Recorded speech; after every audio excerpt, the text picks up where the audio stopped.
डांगरी राजौरी का ये वो शमशान घाट है। इस शमशान घाट पर लोगों का हुजूम है, समुंदर है लोगों का जो यहाँ पहुँचा है।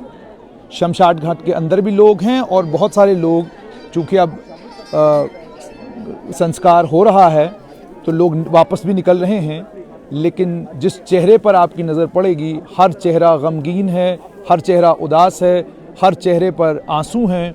यही सब कुछ आपको यहाँ पर नज़र आएगा। प्रशासन के लोग भी यहाँ पर मौजूद थे। डीजीपी दिलबाग सिंह थे, एडीजीपी मुकेश सिंह थे, डिवीजन कमिश्नर जम्मू रमेश कुमार थे, उसके अलावा अन्य और लोग भी यहाँ पर मौजूद थे। एसएसपी राजौरी भी मौजूद थे और एसएसपी राजौरी के साथ डिप्टी कमिश्नर राजौरी भी यहाँ पर मौजूद थे।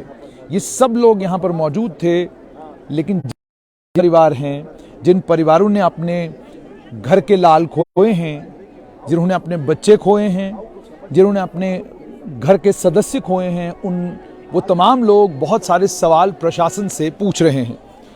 सवाल प्रशासन से ये पूछा जा रहा है कि अगर आज से 20 दिन पहले आतंकियों को लेकर राजौरी पुलिस को खबर मिली थी तो 20 दिन से राजौरी पुलिस क्या सो रही थी?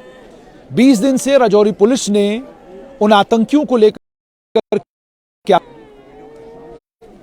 सवाल ये पूछते हैं कि 20 दिन हुए, 20 दिन तक पुलिस क्या कर रही थी? उसके बाद एक आतंकी वारदात होती है, उस वारदात में 2 लोग शहीद होते हैं। उनकी शहादत के बाद पुलिस क्या कर रही थी, प्रशासन क्या कर रहा था? उसके बाद जब लगभग 1 महीना पहले एक महिला ने कहा एक छोटा आदमी और एक लंबा आदमी मैंने देखा, उस जानकारी के मिलने के बाद पुलिस ने क्या किया? उसके बाद जाकर सवाल ये कि जब ये आतंकी हमला हुआ, इसमें 4 रात को जब फायरिंग हुई, फायरिंग होने के बाद जब लगभग 8:30 बजे के करीब शवों को वापस डांगरी लाया गया, उसके बाद अगली रात को जब कॉम्बिंग ऑपरेशन करने के लिए आर्मी और पुलिस दोनों आए, उन्होंने किस तरह का कॉम्बिंग ऑपरेशन किया?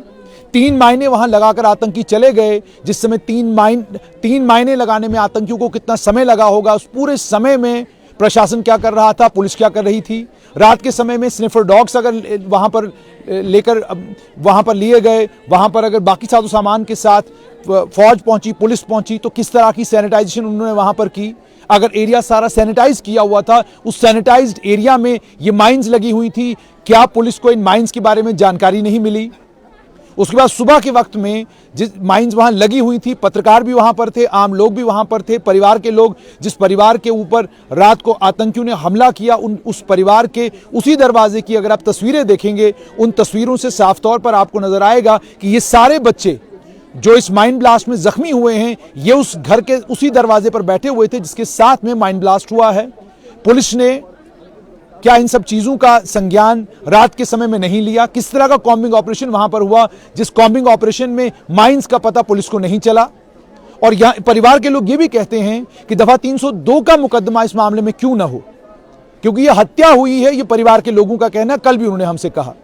उसके बाद जिनके पास लाइसेंस्ड वेपन थे, उनके लाइसेंसों को सरकार ने और जिला प्रशासन से रिन्यू करने से इनकार क्यों किया? जिन वीडीसी वालों के पास बंदूकें थी, उन वीडीसी वालों से बंदूकें क्यों वापस ली गई? अगर बाकी पूरे जम्मू कश्मीर में वीडीसीज को मजबूत करने के लिए वीडीजीज यानी विलेज डिफेंस ग्रुप्स बनाए जा रहे हैं और उनको आधुनिक हथियार भी दिए जाएंगे, ऐसा कहा जा रहा है, तो राजौरी में, डांगरी के इलाके में, जहां पहले भी नरसंहार हुए हैं, इन इलाकों में आखिरकार यहां पर वीडीसी को मजबूत करने के लिए सरकार ने सोचा क्यों नहीं? अगर ये सारी आतंकवादियों को लेकर जानकारी लोग दे रहे थे, तो क्या पुलिस कौन सी नींद सो रही थी? पुलिस को क्यों नहीं पता चला? पुलिस ने इन तमाम इंफॉर्मेशन का संज्ञान लेकर फौरन कार्रवाई करना शुरू क्यों नहीं किया? और जरा ये भी सोचिए कि आतंकवादियों की साजिश कितनी खतरनाक थी कि रात के वक्त में वो नरसंहार करते हैं, 4 लोगों को शहीद करते हैं, 4 लोगों की हत्या करते हैं, उसके बाद माइंस लगाकर चले जाते हैं। और माइन जहां पर लगाई गई थी, ये वही घर है जिस घर में सुबह लोगों ने संस्कार के लिए जुड़ना था, जमा होना था। वहां पर हजारों नहीं लाखों लोगों की भीड़ होनी थी, यानी बहुत बड़ी त्रासदी करने की कोशिश आतंकियों की थी। क्या इस बात की जानकारी प्रशासन को नहीं थी? क्या इस बात की असेसमेंट पुलिस को नहीं थी, प्रशासन को नहीं थी? और जब आप आतंकवाद ग्रस्त केंद्र शासित प्रदेश जम्मू कश्मीर में हैं और आप जानते हैं राजौरी में ऑलरेडी इतने सारे हादसे हो चुके हैं और आप ये भी जानते हैं कि आतंकी वारदातें हो चुकी हैं, ग्रेनेड फेंके जा चुके हैं, ये सारे इंसिडेंट्स यहां पर हो चुके हैं। इन सभी हादसों को ध्यान में रखते हुए क्या आपको नहीं लगता कि पुलिस को प्रीएम्प्ट करना चाहिए था कि आतंकी कल सुबह क्या कुछ कर सकते हैं, यहां क्या कुछ हो सकता है? उस एरिया को सैनिटाइज किया जाना चाहिए था, इन घरों से लोगों को बाहर निकाला जाना चाहिए था। ठीक उस समय के पहले की तस्वीर इन तमाम बच्चों की, जिनमें से 2 बच्चे शहीद हुए हैं, अगर आप उस तस्वीर को देखेंगे, ये बच्चे वहां पर बैठे हुए हैं और तलाशी अभियान चल रहा है। ये किस तरह का तलाशी अभियान था? ये सारे सवाल हम नहीं, बल्कि ये सारे सवाल ये परिवार के लोग पूछ रहे हैं।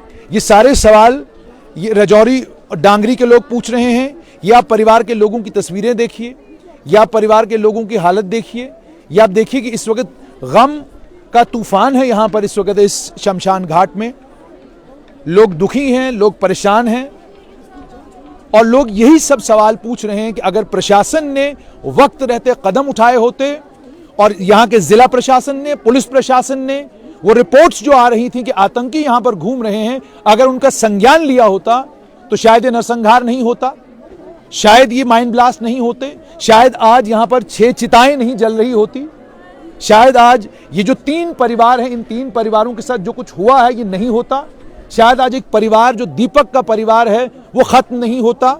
दीपक के परिवार में प्रिंस है और उसकी मां है, अब कोई बचा नहीं हो। प्रिंस भी इस समय मौत और जिंदगी की जंग जो है गवर्नमेंट मेडिकल कॉलेज राजौरी की आईसीयू में लड़ रहा है। हालांकि उसकी स्थिति स्थिर बताई जा रही है, स्टेबल है, लेकिन उसे भी रिकवर होने में, दोबारा खड़ा होने में वक्त लगेगा, डॉक्टर्स बताते हैं।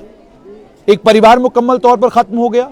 दूसरे एक परिवार से जब हमने कल बात की, उन्होंने कहा एक भाई जिंदगी मौत की जंग जीएमसी जम्मू में लड़ रहा है और मां जो है वो जीएमसी राजौरी में इस समय एडमिट है।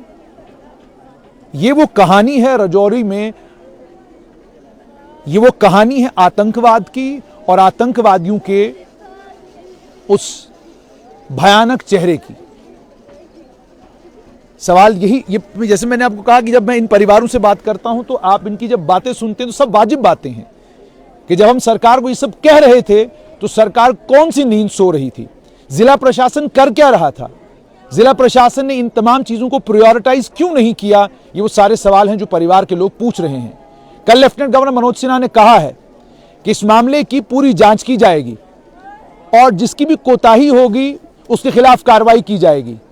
कोताही के खिलाफ कार्रवाई होगी, ये सब जानते हैं, लेकिन परिवार ये पूछते हैं कि आपकी कोताही के चलते 6 लोग आज इस दुनिया में नहीं हैं, 6 लोग अपने अपने परिवारों से बिछड़ चुके हैं, कभी वापस नहीं आएंगे। एक बच्ची यहां पर रो रही थी, वो ये कह रही थी कि मेरी बहन अब मुझे दोबारा कभी नहीं दिखेगी। एक और बच्ची कह रही थी कि मेरे पिताजी अब दोबारा मुझे कभी नहीं मिलेंगे। ये सब तस्वीरें यहां पर आपको शमशान घाट पर देखने को मिलती हैं। प्रशासन से बहुत सारे सवाल हैं। लेफ्टिनेंट गवर्नर मनोज सिन्हा ने आश्वस्त किया है कि एक इंक्वायरी होगी और सच सामने आएगा, जो लोग दोषी पाए जाएंगे उनके खिलाफ कार्रवाई होगी। आपकी कार्रवाई तो जरूर होगी लेफ्टिनेंट गवर्नर मनोज सिन्हा साहब, लेकिन सवाल यह है कि अगर आतंकियों को लेकर लगातार जानकारी पुलिस को यहां के लोग दे रहे थे, पुलिस ने उस जानकारी के ऊपर फौरन कार्रवाई क्यों नहीं की?